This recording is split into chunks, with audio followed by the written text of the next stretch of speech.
On a hunting trip with my granddad, deep in the forest, we made a haunting discovery. There's something wrong with the animals. Drizzle taps lightly on the leaves all around us. The smell of pine rich in the air as we creep through the undergrowth. My granddad and I run my tongue along my teeth, focusing. I raise the rifle a little higher. A Nosler. A way higher quality weapon than I should be using. The thing is wasted on me. I'm an appalling hunter. I'm not even sure if I agree with it, to be honest. Hunting, ethically speaking. My granddad and I eat basically everything we kill. And to be honest, I don't kill a whole lot. I send many of my shots deliberately wide. I just do this to hang out with him, really. He's a fascinating man, and the guy likes taking me out into the woods, so I just go along with it. It's fine. It's a good quality time that I'm lucky to have. But we're stalking a pair of deer right now. Big things as well. I'm pretty sure the creatures know we're here, but you can get surprisingly close provided you don't actually give off any sign that you're trying to shoot them.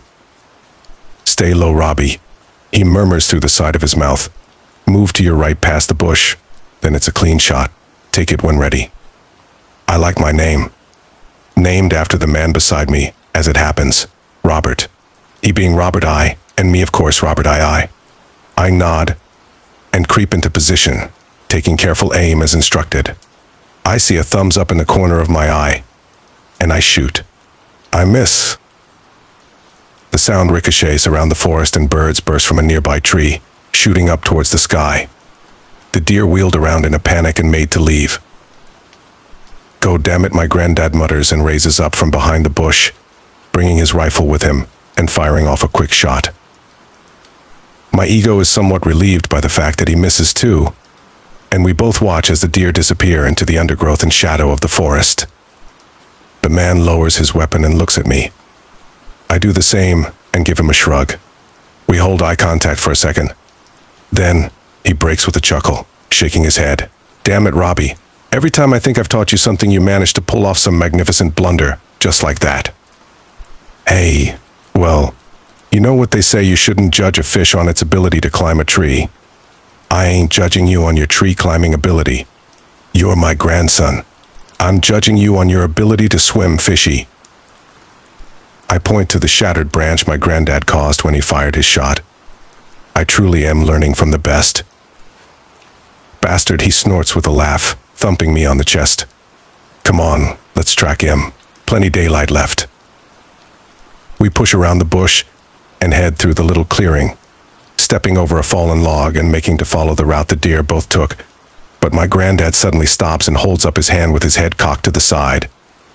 I pause likewise, waiting, holding my breath and listening intently. My ears hone in on the sound of rustling foliage and snapping twigs. It grows louder, heading towards us in the exact direction the deer were running from. "Jesus," my granddad grunts. "They're coming back this way.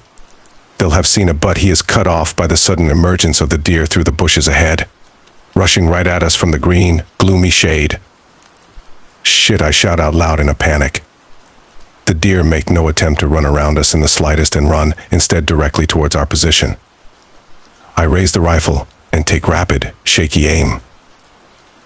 "Damn it, Steve," down granddad shouts, grabbing me by the sleeve and hauling me to the forest floor, back behind the log. "Steve." The air escapes me as I crash with my granddad down to the ground, and the deer jump right over us. My granddad instantly takes position, cocking and aiming his own rifle over the top of the log, deathly focused. Something will have made him run like that. They'll have seen a wolf or a bear. The wolf? A bear. I'd be surprised to see either at this time of day. But as I said, something made them run. My granddad remains cool and composed, the barrel of the rifle fixed on the damaged woodland ahead and along the deer's path. I stick close, watching out in all directions in case we are approached from the side, gun cocked and heart pounding. But nothing comes. We wait for a tension-laden minute, then another, muscles aching with the stress of simply holding ourselves in preemptive positions. But as I said, nothing else comes towards us. My granddad cautiously gets to his feet. Weird, he mutters. We'd better move on out of here. Come on, stay alert, but let's go. I nod in reply, and together we make a swift but careful exit from the little grove, heading back through the woods and retracing our steps. After what I hope is something of a safe distance, I ask my granddad a question. Why'd you call me Steve back then? What? When the deer were coming at me, you called me Steve. You said, Steve, get down. Ha. Is that so? My granddad asks, scratching his chin. I don't know. You know Steve though, right? Old friend of mine. I swear I've mentioned him before. I consider. Yeah, maybe. Once or twice. Granddad shakes his head. I've definitely talked about him more than that. You probably weren't listening. He sighs. It was just the moment, I suppose. The way you were standing, the deer coming right at you, raising your gun. What would have happened if you'd shot 1A? It would have gone right down and knocked you out with it. I don't know. It wasn't all that big. It was bigger than you're giving it credit for. And at that speed, would have flattened you. It's what I told Steve. All those years ago, he did the exact same thing, the idiot. What's he up to these days? My granddad does not reply. He only looks out into the depths of the forest. We're atop a high hill, and the trees give way to a view across a deep, green valley. The sky is gray overhead. The man tuts and shakes his head. Steve. Steve isn't around much anymore. Oh, sorry, he's not. He's not dead, is he? My granddad grimaces. I don't know, exactly. You don't know? Look, just drop it, kid. A story for another day. Let's just get back to the campsite. Cook that rabbit we caught earlier. He pauses, putting out a hand, and I stop at once, following his line of sight. I hadn't even spotted it, but it chills my blood to see it now. Gives me the shivers even remembering. We stand only a few feet away from a deer. It's one of the same deer as before, I'm sure of it. Neither of us had spotted it because the thing was standing entirely still, like a statue. A taxidermy, almost. The hell, Granddad whispers, staring at the creature in surprise. He squints and then leans over to me. Its breath in, though only barely. Look down there at its chest. I do so, taking the spectacle in. The deer has one hooved foot placed against the trunk of a tree, which in itself is quite curious already. But the animal does not move, even slightly. It does not blink. Hey, my granddad barks. Then louder, hey. He claps his hands, but the deer do not react. Then, in time, with a sudden flurry of water from the rain-soaked leaves above us, the deer slowly turns its head, all the way around, until it is staring at my granddad and myself, one eye on each. My stomach drops, though I am unsure as to why. The deer is, I don't know, something is wrong. The thing must be sick, my granddad murmurs. We'll take a different route back, go wide of this creature. We're too close already as it is. Yeah, I mumble. And the two of us edge away and through the undergrowth, taking a new direction as the deer watches us go, deathly silent. I shiver, as it at last passes out of sight, lost behind us to the watery green shadows of the forest. Later that night, after returning to camp and preparing and eating our catch, I bid my granddad good night and crawled into my tent, zipping the flaps up after me. I fumble around in the near darkness for a while, my lamp casting intense, black shadows out in all directions as I shifted from place to place, trying to work my way into my sleeping bag. It doesn't feel particularly cold at the moment, but the temperature has the potential to suddenly drop at any given minute, and I don't want to wake up frozen solid at 3 a.m. As it happens, I don't. I awaken at 3:15, not frozen but slick with sweat. Roused from a dreamless slumber. My ears prick up at the sound of rustling and snuffling outside, bright by my tent. I hold my breath and grit my teeth. It's this fear of the unknown that gets me. It's probably just a rabbit or a hare, but the possibility that it could be something larger, something more dangerous, is impossible to ignore. For some reason, my mind does not go to an image of a bear or a mountain lion or anything like that. It goes to the deer. Frozen in place, eyes unblinking, head turning as it watches my granddad and I pass by. Something presses up against the tent, right by my head. I wince and stare at the bulging material through the darkness. I try not to think about the fact that I am separated from the beasts of the forest by a pair of what are effectively thin, flimsy sheets of fabric. Just ignore it, I tell myself. Ignore it, and it'll go away. I quietly roll over and scrunch up my eyes, determined to be a man and not get frightened by the presence of some raccoon or squirrel. The creature sniffles some more, rustling about in the grass, in the dark. My heart rate increases as I hear the thing pawing against the tent's outer lining. And then for a second, it stops entirely, and to my horror, I hear my granddad's voice. Its breath in, though only barely. The sentence comes crisp and sharp through the general murmur and backing breeze of the forest. The sentence is entirely devoid of cadence, as if reading from a book by someone who has never known English. Look down there at its chest, says the voice. Bach. Bah. Panicking now, I do not know what I am supposed to do. It's my granddad outside playing a prank on me. It has to be. It must be, because there is literally no other explanation that makes sense. Regardless of the fact that this is entirely out of character. Regardless of the fact that I have never heard the man speak in such a way, even in humor, in his entire life. He must be sleepwalking. That's it. My explosive heart rate cools just a little. That's it. It's the only possible explanation that makes sense. And if that's the case, then I can't just leave him to wander around outside. Despite my fear, I gently ease my way out of my sleeping bag. You might think me an idiot, but if my granddad is wandering around in the woods in a daze, he could get lost or seriously hurt. So I push aside my irrational terror, and with a shaking hand I reach for the zip, pulling it open with a noise that is far too loud for comfort. Fuck it. In for a penny, in for a pound. I yank the zip open, and then the next, and push my head out into the night. The cool air washing across my face as I raise the lantern to cast away the darkness. What I see is nothing. I jump outside of the tent, staring, lifting the lantern as the light falls across the long grasses and the nearby trees. We're still on the ridge of the valley, but the valley itself is shrouded in darkness. A small section of the visible moon illuminates the very tips of the trees in silver, but I am too preoccupied to properly appreciate the natural beauty for now. I pace around the tent in a circle and see no evidence of my grandfather. Granddad, I hiss out into the night, turning and raising the lantern up high. Still, nothing. Something chirps softly from between the branches of the deep woods. I turn to face it with my throat dry, but the trees give away no secrets. I cross the grass and crouch down by my granddad's tent. The zip remains closed. Granddad, I whisper. To no response. I try again, a little louder. Granddad? I hear a groan and a grumble from inside. I hear him mutter. Then, the hell. Granddad, are you good? Of course I'm good. What's the matter with you?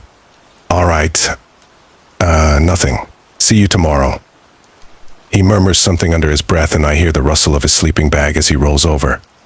I stand up straight and stare out into the night. For a second time, that chirping sound rings out from the branches, and I make a hasty return to my tent, zipping the thing up tight and secure, shivering as I try to force myself back to sleep. It takes a long time, and I do not recall drifting off. My dreams are disturbing and are largely comprised of the discovery that something crept into my tent, dream distorted and warped into an impossible size. My dream self-scrambles around from place to place as a nightmare slithers and swims through the shadows like water. It is a welcome relief when I awake safe and sound to the faded glare of tent-filtered morning sunlight shining into my face. Ah, I mutter, sitting up straight and groggily rubbing my eyes. For a second or two, the reality of last night blurs into the dreams, but as I remember the truth, that bitterly familiar anxiety settles back in. I clamber out of the tent into the warming morning air to find my granddad washing his face in a pot of water. "Mornin'," he grunts. "How do you feel this morning?"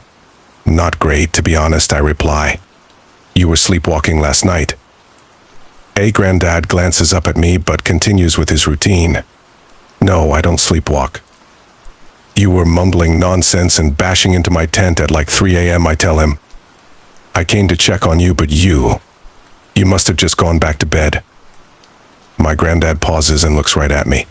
"So, that did happen then? You're disturbing me. Thought I might have dreamt it." He stands up and scratches his jaw. "Tell me exactly what happened." I relay the story, and my granddad remains silent until its end. Slightly paled, he looks around at our surroundings and down into the valley. "I fucking knew it," he mutters, almost imperceptibly. "It's the same place, the exact same place." What I ask him. "What do you mean?" "I came here with Steve once. I knew I'd been here before. I thought I'd picked the location pretty randomly, but I guess my subconscious had other ideas." "Granddad, I don't know what the hell you're talking about." He stares out over the valley and I follow his gaze. We watch as a small flock of dark birds flutters around in a circle above the trees. Again, and again, and again. Around and around they go. He turns to look straight at me, his expression grim, perhaps even afraid a little. And this unsettles me deeply. Nothing is supposed to scare that man. "Pack up, Robbie. Make it good, and be quick. We're out of here." In another atmosphere, I might have questioned him, but the vibe is clear. I do as he says at once, and in silence, we quickly pack away our gear, loading up our backpacks with constant furtive glances at the trees. The forest has dried somewhat since yesterday's rain, but the sky overhead is still a swirl of gray. We set out beneath its gloom, all trace of our modest campsite thoroughly erased. My granddad's pace is a little faster than normal. Bracken and pine needles are crunched underfoot as he strides through the woodlands. He clenches his rifle a little tighter, too. I break the tension. "Granddad, what the hell is going on? What aren't you telling me?" "I was an idiot once before," Granddad replies, as a breeze whistles its way through the boughs of the trees. "And I lost a good friend. I won't let the same thing happen to you." We push through the bushes and pass by a large pond, surrounded by thick, tangled weeds. I glance over to the water. The water is a grim gray-green and covered in a curious floating moss. The surface is broken by the heads of 3 deer, standing perfectly still. The entirety of their bodies below the necks are submerged, and they stare at us as we pass them by. On another day, I might have found the sight quite comical, but right now I feel nothing but cold, biting fear. One of the deer rises up from the water, rippling it quietly, rearing up onto its hind legs, and my granddad grabs my sleeve and hauls me along. "Don't stop moving. We're getting out of here. Just keep going, Robbie." Our steps become faster, our breathing a little more labored. The trees rush by, branches scratch at my arms and my face. We push out into a clearing, and my granddad skids to an immediate halt. "What is it?" I ask, panting. Something moves in the shadows of the trees, shifting between the branches at the clearing's opposite side. The hair at the back of my neck bristles, and I instinctively raise the rifle. The sounds of the birds and the breeze fade away, and the air itself seems to darken as the shifting shadow ahead draws closer. It is difficult, near impossible to make out its exact shape through the layers of branch and foliage, but I swear I can see a rough, vaguely humanoid silhouette amongst the shadows and the dark, green-blown blur. "Did you come back for me, Robert?" whispers a voice. My muscles tense up in reaction to my name. Is it my name it speaks? Or my granddad's? My granddad sucks some air in through his teeth. He begins to carefully sidestep his way around the clearing, and I copy his movements. "You wouldn't leave me behind again, would you?" The voice is not dissimilar to the one I heard last night. It is different, sure, but the cadence, or lack thereof, is much the same. My granddad raises the rifle, cocks it, but he does not fire. Keep going around, kid, he says to me. To the left, pass through that part of the clearing there. I'll be right behind you. I start to edge my way around the clearing, never taking my eye off the shadow in the trees just ahead. I'm trying so hard to focus on it, to understand what it is that I am seeing, but I can't. The very branches themselves seem to be moving, cracking and rippling in the shade. The figure takes a sudden step forward. Run, my granddad shouts, raising the rifle and firing a loud shot up into the air. Unprepared for such a sudden noise, my ears ring as I scramble and stumble through the forest, along a natural path of sorts between the trees, though I stumble to a halt when I realize my granddad is not behind me. He told me to run, but do I go back for him? I have to. It's a no-brainer. So I swivel around and prepare to charge back to the clearing when the man himself staggers out through the bushes towards me, face white as a sheet. Get that damned thing out of my face, ya idiot. He grunts as she shoves away the barrel of my rifle, and together we race through the forest. My granddad dumps his backpack, and I do likewise, leaving the equipment behind as we tear through the undergrowth, way back to where we parked the truck the other day. When at last we see it, waiting for us on the edge of a dirt track road, we throw ourselves inside, and my granddad stuffs in the key and turns it with a clank, the engine revving into life. The wheels spin and away we go, back through the wilds down the long back roads of the woodlands. I summoned the courage, after a while, and once the air had cooled, to ask my granddad what he saw. What happened after he fired the rifle? Thing tried to speak to me again. The deep woods, Robbie. I'm sorry for taking you there. They can screw with a man's mind, these places. Real bad. There was something there, though, wasn't there? Something real. Yes, I think so. Was it? I falter. Who was it, Granddad? A nightmare. That's all. Something that shouldn't exist, by all the laws of nature. Its voice. Did you recognize the voice? You said you heard something outside your tent last night. Right. I nod. It sounded like me. Yeah, I reply. But it wasn't me, was it? ... No, I reply. No, it wasn't. Sometimes we hear voices. Don't mean they belong to anyone. So why didn't you shoot it? What his hands flex and clench around the wheel. You fired the rifle, but you aimed up into the air. Not in the shadow. Why did you do that? To this, my granddad has no answer. He only reaches briefly across to pat my shoulder, and as the clouds swirl overhead, we spend the rest of the long drive home in contemplative silence. Silence, with the occasional glance to the thickets of trees that pass us by.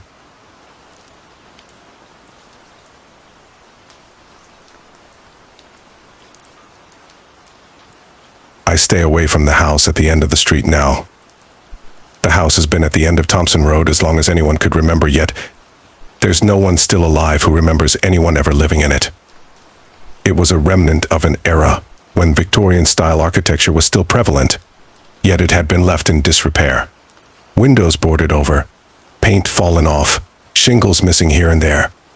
Most people in the town declared there was something not quite right with the old building.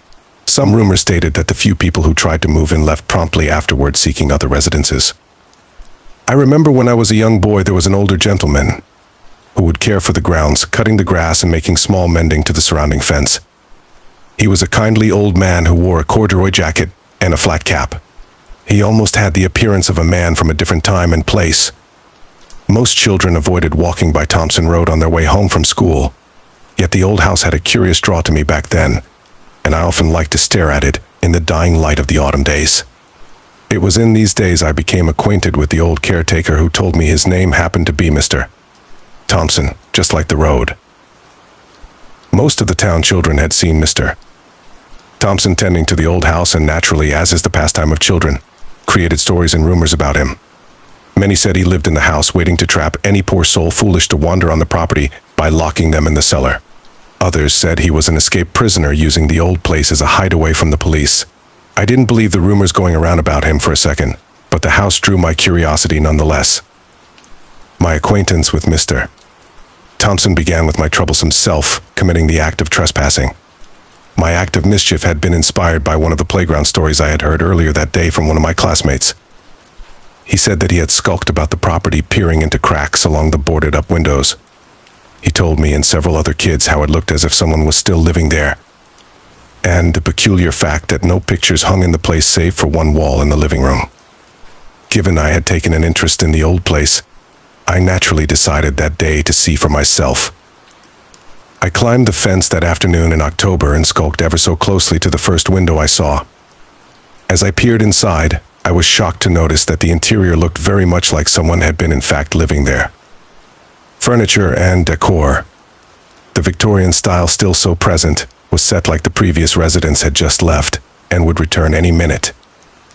I decided that the room I was peering in to be the living room, due to the fact when I looked across to the far edge, I found the wall mentioned on the playground. It was filled top to bottom with what appeared to be every picture in the house. The wall behind barely visible due to the number of picture frames. From where I was standing, I could not make out what was in any of the pictures. It was at this time I was discovered by Mr. Thompson. No doubt he took me for some troublemaking youth looking for a place to plant graffiti. Yet, when I answered his initial question about what I was doing there, he began to soften, realizing I was merely a curious wanderer, exploring what appeared to be the forbidden. This began my friendship with the old gentleman, who I could tell was not a criminal or madman seeking to lock people in his cellar. He let me go and promised not to tell anyone I was trespassing on private property if I promised him to continue to visit and talk to him as he worked. We struck a deal, and I made it a purpose to continue my visits to the old house after school to talk with Mr. Thompson. I never saw anyone else spend much time around the place other than him, and asked him if he lived in or in fact owned the old Victorian house, which I never saw him enter or come out of. He told me no and laughed dryly. His family, he said, had always taken care of the old place as long as he could remember. He told me stories of people trying to enter seeking something they could not find, and of seeing strange things within the house, though, things he would not or could not describe to me. He told me that one night of the year weird things would happen within the old building. Things not natural was how he put it. I tried to pry out of him what exactly he meant. I have to show you, he said. It cannot be described. He told me in exactly 1 week he would find me and show me exactly what possessed the old house. Exactly 1 week to the day was November 1 Saint. I was shocked that a day where the unexplained could happen would be a day after Halloween. Nevertheless, Mr. Thompson found my house, how I am still unsure, and awoke me with a soft knock on my window. Hurry. We'll be late, he said in a hushed tone. But what was my reply? The answer to your question was all he answered as I dressed quickly. We walked along the dark streets of the town from one light post to the next, which dimly illuminated the street. We came to Thompson Road and turned down it. It was dark. No street lamps traveled down the lonely lane. As we approached the old house, it cast a dark shadow upon us in the low moonlight. Mr. Thompson easily glided past the rusted iron gate and up the rickety steps like a wraith. I followed him as fast as my short legs could follow him in the darkness. From his coat pocket, he removed a small ring with 2 rusted keys. One of these he inserted into the door lock. I could hear the old tumblers moving and clicking as he twisted the lock open. As I followed him into the entryway, I was met by a strong musty smell due to many years of no ventilation. We walked further into the house. I was surprised that Mr. Thompson hadn't brought a flashlight with us, though he moved through the hallways and rooms as if he knew his way from pure memory. I took keen notice as we walked that there remained no pictures or even fade marks of pictures once hanging on any of the walls. We walked down the long hallway, the floorboards creaking beneath us. As we came closer to the door at the end, I perceived that a soft glow was emanating from around the doorframe. Mr. Thompson stopped at this point and spoke his first words to me since we entered the house. What we are about to see might cause you to startle. The important thing is that you just observe and disturb nothing. I took his warning to heart and made a promise that no matter what I saw, I would be as quiet as a church mouse. He reached out his hand and quietly opened the door. What lay behind I would never have imagined. It was the living room, or a parlor as it would have been referred to over a century ago. The one I no doubt had seen from my peering through the window panes. Within, to my surprise, however, were people. I saw what appeared to be a party of 20 people, or more, dressed as if in a masquerade party straight out of Victorian England. I almost opened my mouth to speak had it not been for Mr. Thompson's calloused hand stifling my mouth from uttering a peep. I stared at the scene in front of me and noticed that the people there didn't seem right for some reason. They all had a blank look in their eyes, like they were sleepwalking or drugged. They walked about not making a noise. Several couples were dancing a silent waltz with no expression on their faces. In everything they did, they took no notice of us. My attention was immediately caught by the wall of pictures on the opposite side of the room. I made my way quietly over to it, being careful to not disturb anything in my path. As I approached the wall, I anticipated seeing pictures of everyone who had either lived in the house or possibly relations to the past residents. What I did not expect to see, in fact, was empty pictures. Most of the pictures were of either empty rooms or nature. I scanned the wall more closely and to my horror found pictures with people in them. What I was not expecting to see was the people in these pictures to turn and look at me. It took all my control to not cry out or faint at what I saw. I rubbed my eyes thinking they still had sleep in them. When I reopened them, the people in the pictures were still moving and looking at me. They were not dressed in Victorian garb. Many wore the dress of more recent decades. The looks on their faces were as if they were haunted with fear. It was as if they were trapped in the picture frames, the frames of their prison cells. I didn't notice Mr. Thompson walk up behind me. I saw him begin to stare at a particular picture. There was a young lady in it. When she saw him, she began to peer at him intently, pressing her hands against the glass as if trying to get out, looking at him longingly. It was in this brief moment that he forgot his own rule and touched the picture frame, pressing his hand against her tiny one. The moment he did so, everyone in the parlor stopped in his or her tracks, looking at him, looking at us. It felt. I had never felt my blood go cold as it did that night or ever since. How long they stared at us, I do not know. Only that eventually they began to slowly walk their way toward us. Run was all he could whisper to me as we tried to escape. We ran to the other end of the room, yet the people in the room managed to pass through the furniture like ghosts to get to us. They left me alone, as I had made no disturbance, yet they grabbed Mr. Thompson and dragged him to the wall. With his loose hand, he dug in his pocket and threw me his rusty keys. Look in the shed was all he could get out as the now ghost-like beings dragged him toward his end. The first ones to reach the wall turned almost into a vapor and dissipated before reforming into a frame unmoving, looking as if they belonged. I turned and ran down the hallway as I began to see Mr. Thompson dissipate at the hands of his captors. What remained of his scream I heard as I fled the house, running for what I believed to be my life. The following day I awoke in my bed, the memory of the night before feeling like a nightmare. But was it true? I had to know. I ate a quick breakfast and walked down Thompson Road towards the house. When I reached it, it was quiet. The wind stirred blowing leaves all over the lawn, but Mr. Thompson was nowhere in sight. I stuck my hands in my pockets, discovering the rusty key from my memory. Realizing I had not dreamed it entirely, I made my way to the shed. I vaguely remembered his final words telling me to look before I fled. Inside the shed were tools and garden supplies, typical of a gardener's shed. On top of one of the barrels was a small leather book. Engraved on the cover was JT, no doubt his initials. This was no doubt what he asked me to find. I dared not enter the house again, and instead grabbed a pry bar and a small flashlight from the shed. Ripping off the boards from the parlor window, I managed to open the window a bit and stuck my flashlight in and look around. Everything looked the same, as if nothing had happened the night before, with the exception of when my flashlight hit the wall of pictures. I saw Mr. Thompson looking back at me hauntingly. I ran back home and threw the book and keys in my dresser. To this day, I still haven't looked at them. I'm not sure I do.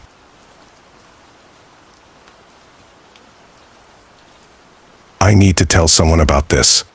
I don't know where else to say this. No one believes me, no one that hasn't seen it already. But I have to say something, so here it is, and the world can decide. I was a good worker. I showed up for my shifts and did what my written job description said, never missed a day or a chance for a day off. My goal was to be average, to not be good enough to be noticed and given more responsibilities, but also not be bad enough to be noticed and put on watch. It's what I've done all my life. Fly under the radar, be easily missed during inspections, and blend into the crowd. I got B's in school, and had no intention of going to college or university. Not like I'd ever be able to afford it. Just wanted a secure job to let me afford my underachieving lifestyle. Took me almost 10 years to find something like that. Drifting from one job to another. Leaving when too many people started to notice I was much better at the job than I let on. Eventually, I found the perfect fit for myself. I was an overnight security operator. Don't get excited, it's a fancy title for spending all night watching security monitors for a commuter train. I can't say which one or where for the safety of others and myself. The job was simple. Watch the camera feeds of my designated train and write a report for anything unusual. On a rare occasion, make a statement to the police. And I mean rare occasion. In my 5 years doing that job, I spoke to the police maybe twice before the incident. I think that's enough background, so on to the point. It was a regular Thursday night. Shift started at 10 p.m., working with Larry, Bob, and Sue, not their real names, for their safety, and more importantly, mine, watching the cameras. Made some notes. A forgotten umbrella wasn't raining, a camera glitch, a group of 4 drunk men, and the person in a hoodie doing the drug addict, lean, you know the one. The camera glitch was expected. An extension to the rail line was recently completed, which included a very long tunnel through a hillside. About the middle of it was so deep that the cameras would cut out for about 2 to 3 seconds. It was actually pretty amazing that we got any signal from the trains in the tunnel at all. The wonders of signal boosters. But something about that night caught my attention. I didn't know what it was at first, just felt something was off. I ignored it that night because, at 3 a.m., everything felt weird. At the end of the shift, at about 9:30 a.m., I made my report for the night, handed the desk over to Bill again, not their real name, and went home on the same train system I monitored. But the feeling was still in my head. Something happened on the train that night that I wasn't consciously aware of. I ignored it still, drank my favorite cheap whiskey, and went to bed. The feeling stayed with me for the next few days. That damned feeling that you know something isn't right but you can't figure it out. It's like when you accidentally put your phone in a different pocket than normal. So finally, on Monday night, you have no idea how busy security monitors get on weekends, when my trains were in the depot getting cleaned. I brought up the Thursday night footage and scrolled through it. The same things I made note of were there, but the feeling was still there. So I went through it again and again. The 5th time through, I finally found it. On the 3rd wagon, almost in the blind spot between the cameras at 2:58 a.m., was a regular person just playing a game on their phone. The camera glitched for 2 seconds, and they were gone. I thought maybe they just moved completely into the blind spot, but no. They were gone. Didn't get off the train, didn't reappear. I checked the entire recording of the night. I had no idea what to do. I should have told someone or made a report or anything. Instead, I told myself that was really weird, and kept doing my thing, flying under the radar, trying to be mostly invisible. 2 weeks later, on Monday night, I saw it again. The camera glitches, and someone disappears. I scrolled back through the footage to make sure. Again, I did nothing, this time telling myself it was just shadows on the lens, or the plastic bubble around the camera was dirty. But you know what they say, once is odd, twice is a coincidence, and thrice is a pattern. The 3rd time I did something. I made a report. Yeah, real brave, I know. Making a cleansed about shadows on the lens after tunnel glitch on my daily report. But that night I started looking into missing people cases. Larry asked what I was doing. I said reading the news while my train was getting cleaned. Better than Bob, who was usually watching YouTube and or playing games on his phone while his train was still making rounds. Anyway, I found some leads. 3 missing people were last seen heading to the public commuter train before disappearing. But there were more, so many more. Dozens over the past several years, all last seen heading into the area above the new tunnel. Unsurprisingly, they had all been alone at the time. I won't go into detail about how this troubled me for nearly a year. Just know that eventually curiosity got its way. On a night off, I got my jacket and went out to a train station. Late spring night, a bit colder than preferred, 2 a.m. train. The last circuit before this train would be made to the depot for maintenance, and I was on it. It would take nearly an hour to reach the tunnel, and I was scared, but I had to know. Like all those times you watch or read some horror, and the character starts reaching for the obviously dangerous thing, you mock them endlessly. But I understand now.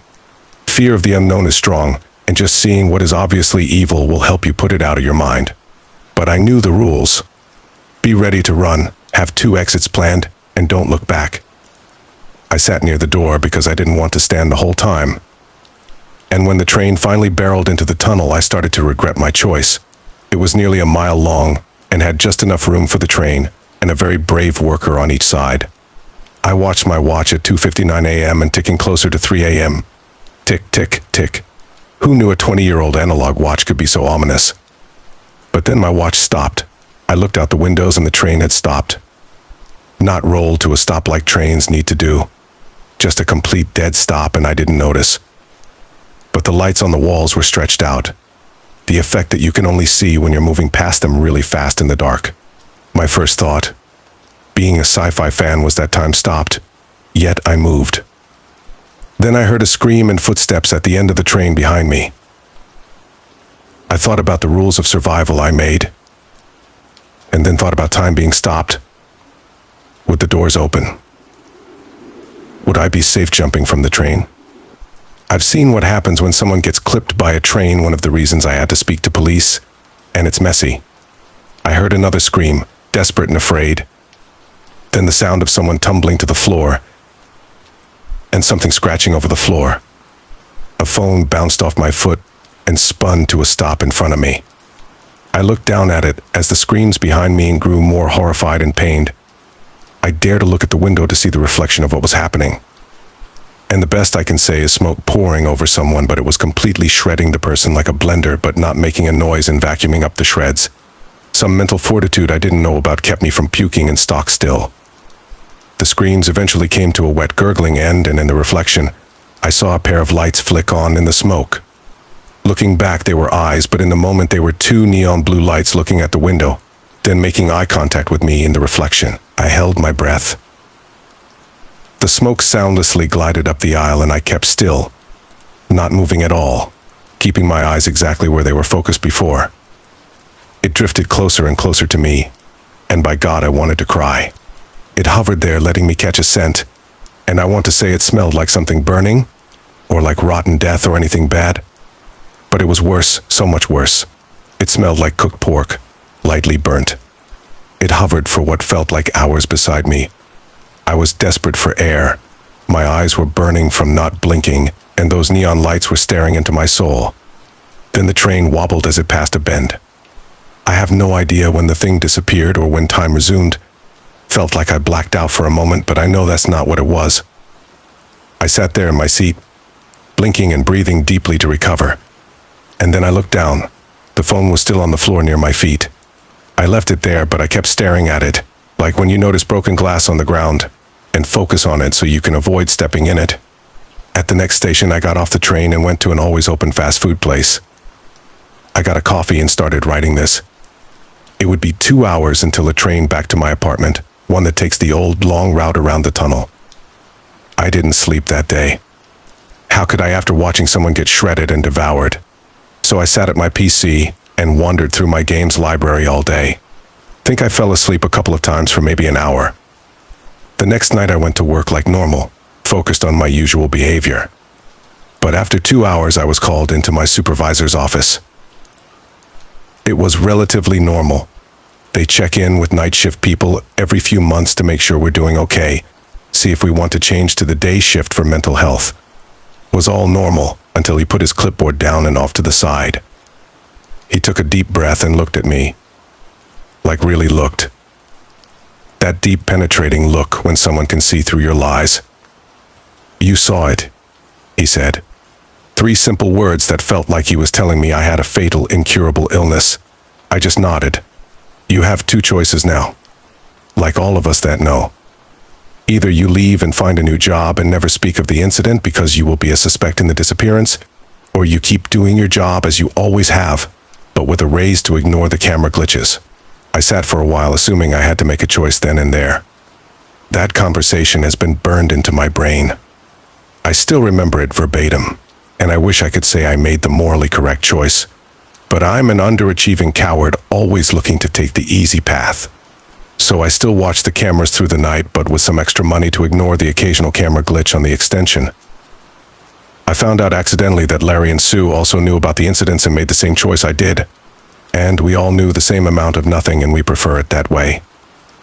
So, that's why I'm putting this out there. Maybe someday someone better than me can figure this out. I still can't eat pork.